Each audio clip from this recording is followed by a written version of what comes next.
سیدنا خواجہ غریب نواز اس وقت اجمیر میں چلا کر رہے تھے اپنے اس میں غار میں. آپ نے وہاں سنا یہ اعلان تو اپنی گردن کو اتنا جھکایا, زیادہ جھکا کے کہا کہ آپ کا قدم صرف گردن پہ نہیں سر آنکھوں پر.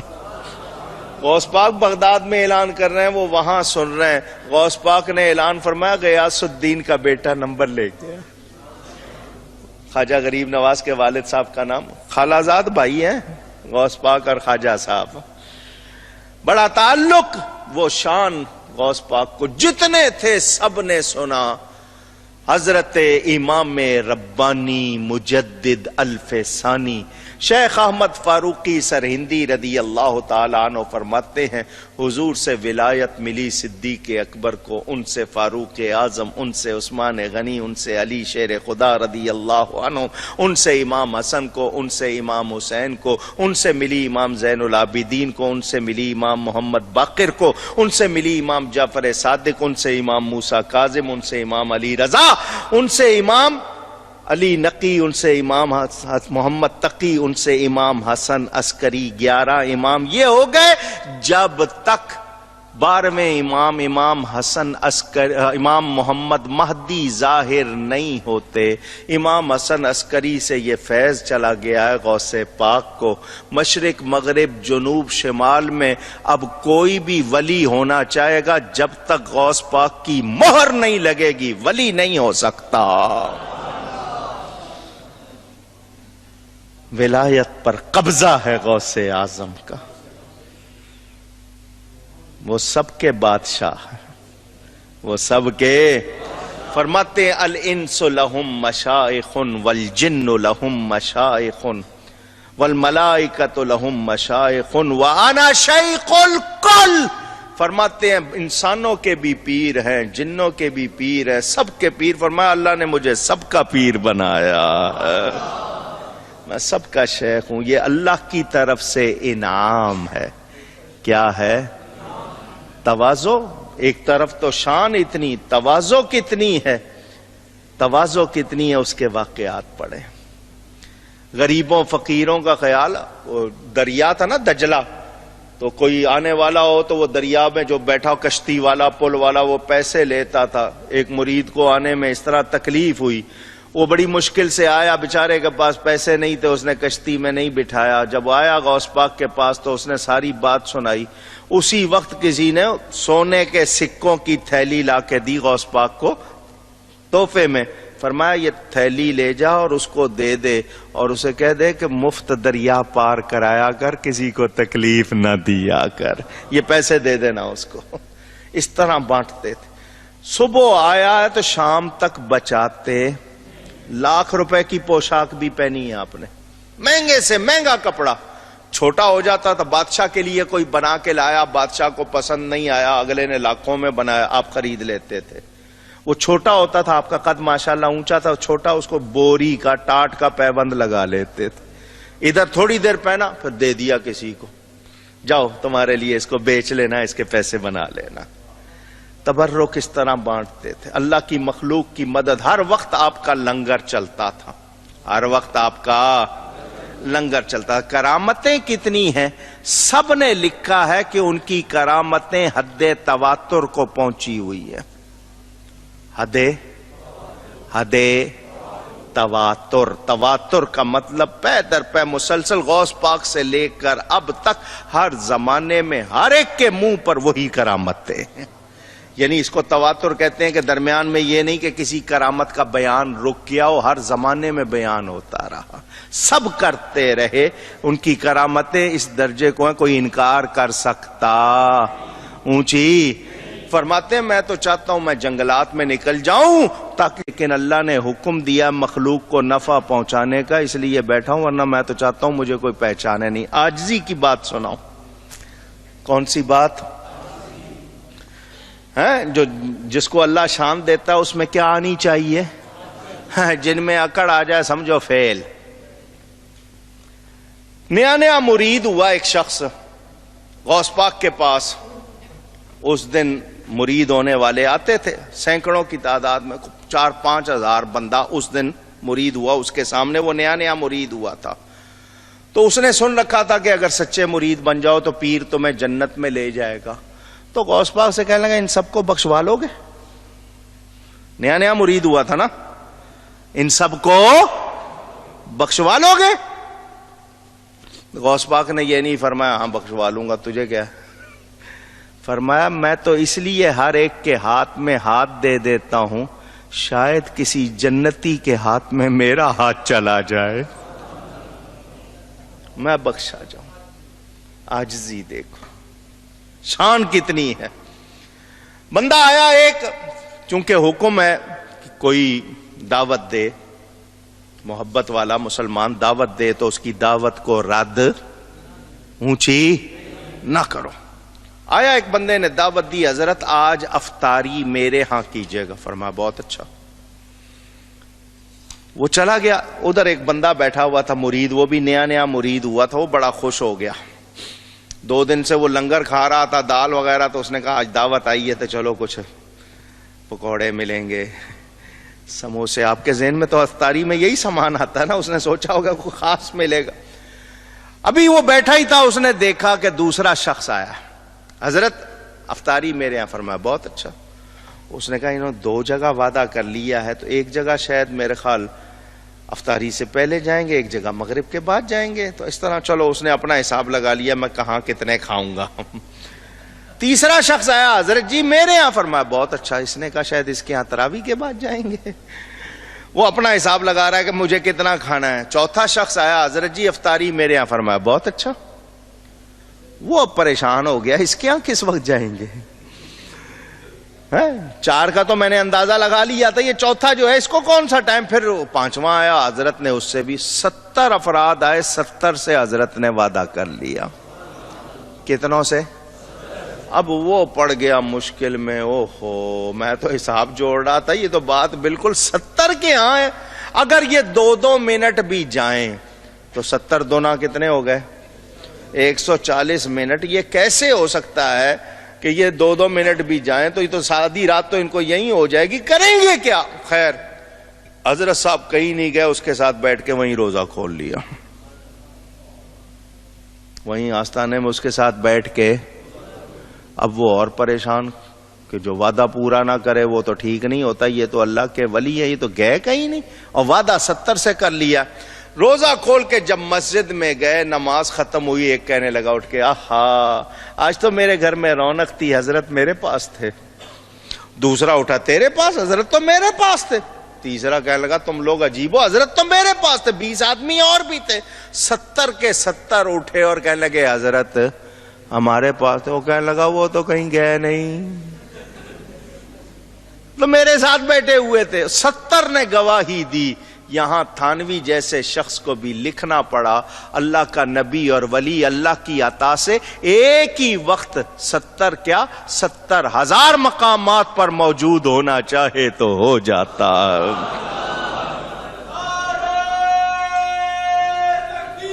اللہ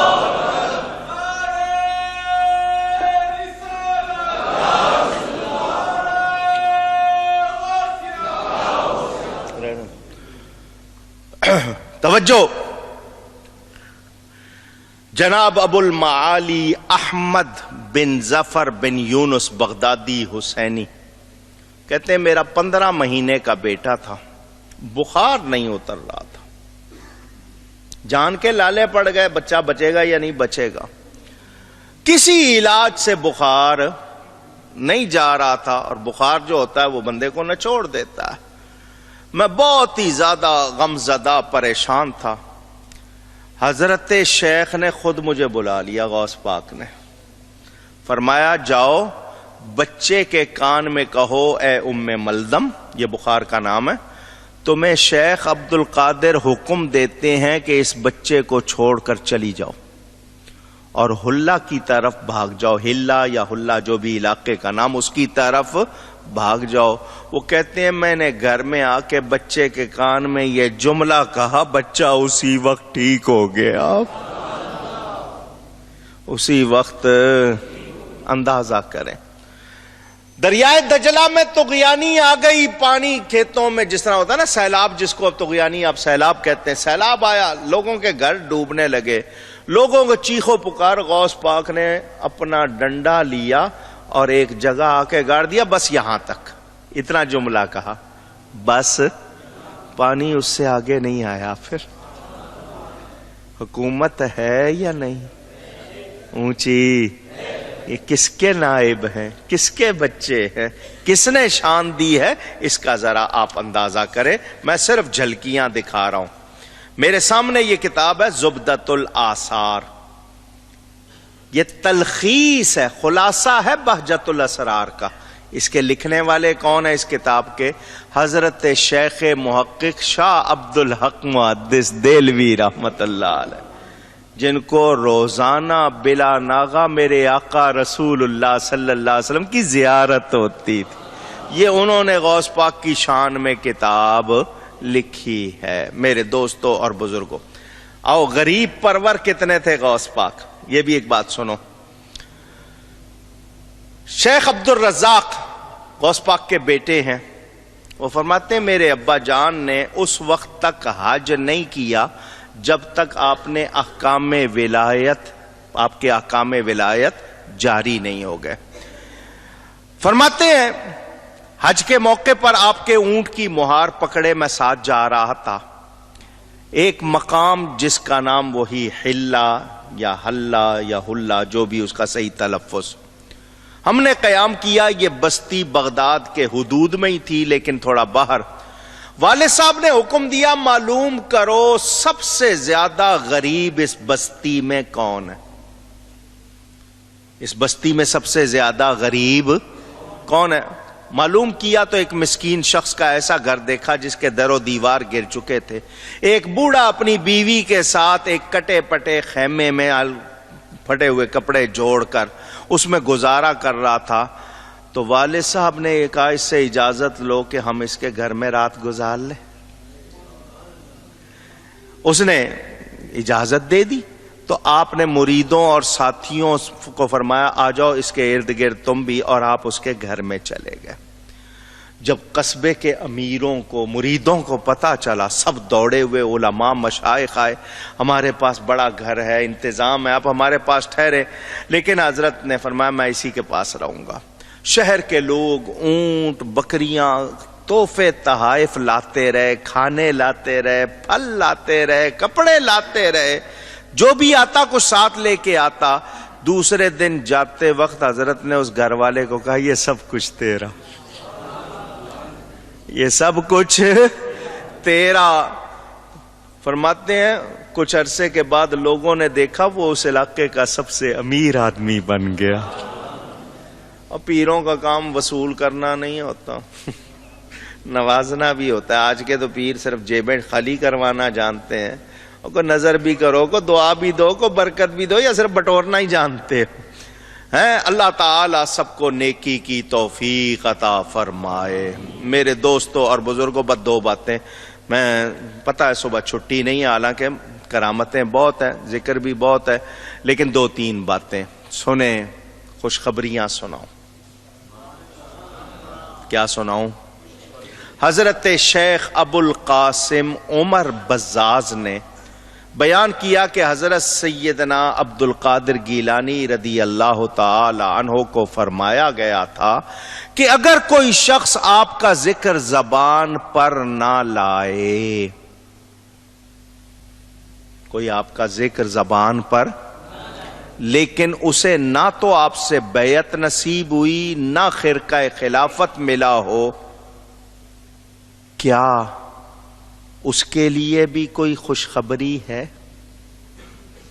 آپ نے فرمایا جو شخص، دھیان سے سنو، غوث پاک نے کیا فرمایا؟ جو شخص صرف میرے نام سے نسبت رکھے گا، میرے نام سے، یا دل میں میرے لیے اچھا عقیدہ رکھے گا، میرے بارے میں اچھا سوچے گا، اللہ اس کی توبہ قبول فرمائے گا۔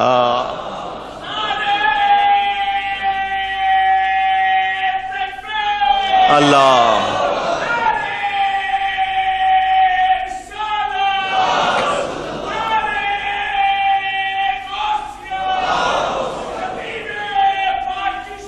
زندہ باد۔ دوسری خوشخبری بھی سنو، سنیں گے؟ ایک وعدہ دے کر، کسی بدعقیدہ سے دوستی، یہ وعدہ کرو پھر سناؤں۔ سنو اب دوسری خوشخبری۔ سیدنا غوث پاک رضی اللہ تعالیٰ عنہ فرماتے ہیں اللہ تعالیٰ نے مجھ سے وعدہ کیا، محبوب ہے نا، وعدہ کیا ہے کہ وہ میرے دوستوں، محبت کرنے والوں، نام پکارنے والوں اور میرے بارے میں اچھا عقیدہ رکھنے والوں کو جنت میں داخل فرمائے گا۔ تو ہے وہ غوث کے ہر غوث ہے شیدا۔ سنیں، فرماتے ہیں اگلی خوشخبری، فرماتے ہیں اگر میرے کسی نام لیوا کا عیب یا گناہ دیار مغرب میں ظاہر ہوگا اور میں مشرق میں ہوں گا، تب بھی میں اس کی حفاظت کا ضامن ہوں گا۔ ہم ایسے نہیں پیروں کو مانتے، اس یاری میں کتنا نفع ہے دوسروں کو اندازہ نہیں ہے۔ سنیں، فرماتے ہیں مالک نام ہے داروغہ کا، کہاں کا؟ کہاں کا داروغہ؟ دوزخ کا۔ جنت کے داروغہ کا نام رضوان ہے، جہنم کے داروغہ کا نام مالک۔ فرماتے ہیں میں نے مالک سے پوچھا کیا تمہارے پاس میرے ملنے والوں میں سے کوئی شخص ہے؟ غوث پاک فرماتے ہیں میں نے کس سے پوچھا؟ مالک سے، داروغہ دوزخ سے، کہ تیرے پاس کوئی میرے ملنے والوں میں سے شخص ہے؟ اس نے کہا جی یہ کیسے ہو سکتا؟ مجھے اپنے پروردگار کی قسم، فرماتے ہیں میرا ہاتھ اپنے مرید پر ہے اور میں اپنے مرید پر اس طرح چھایا ہوا ہوں جس طرح زمین پر آسمان چھایا ہوا۔ ایسی خوشخبریاں ہمارے غوث پاک دے رہے ہیں، رب کی عطا سے اللہ نے ان کو یہ شان دی ہے، ہم ان پہ جان کیوں نہ مارے؟ انہوں نے ہی بیڑا پار لگانا ہے انشاءاللہ۔